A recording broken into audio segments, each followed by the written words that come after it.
The opening day of Targa North West and the 2018 CAMS Australian Targa Championship saw crews tackle 6 stages, beginning in the seaside farmlands of the state's far northeast and concluding with the iconic Hellier Gorge.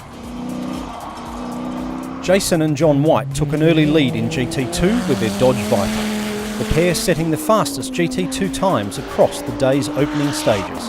However, after blitzing Aldina and taking the outright lead, the Viper suffered mechanical issues, heralding to their retirement in Hellier Gorge.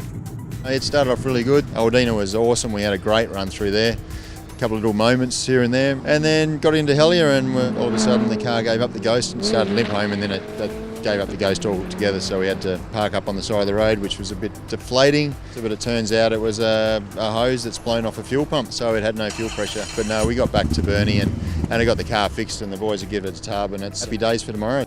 The Whites' retirement left Paul Stokel and Jason Page's Lotus to head the GT2 field, their Exige taming the wet afternoon stages to finish the day ahead of Pete Nunn and Keith Johnston's Porsche Cayman and Alan Rowe and Michael Lloyd's BMW M2. It was an interesting day. I mean, getting back on the notes since Targa last year, it's the first time, and I was a bit slow to get going, but we seemed to go all right. I mean, the wet, as it got wetter in the day, I like the wet, like I really do. It's a two-wheel drive car, obviously, it slips and slides around a bit, but by the same token, I think we did a reasonable job.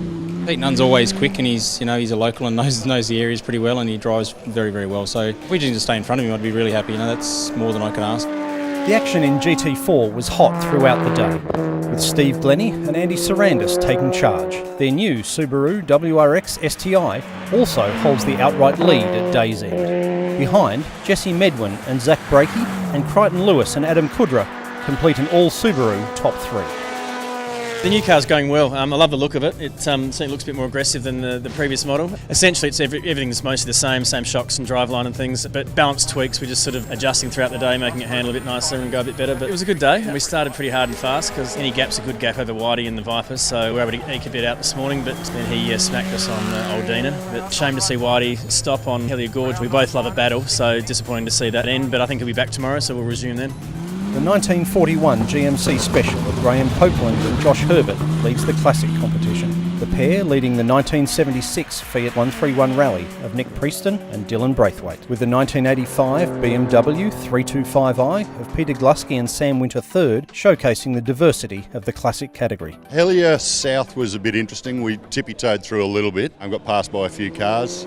And then my navigator actually suggested to me that I get my thumb out, and we came back about 30 seconds quicker. We trusted it a little bit more and the grip was good, so I think we only got passed by one car, an Evo thingy.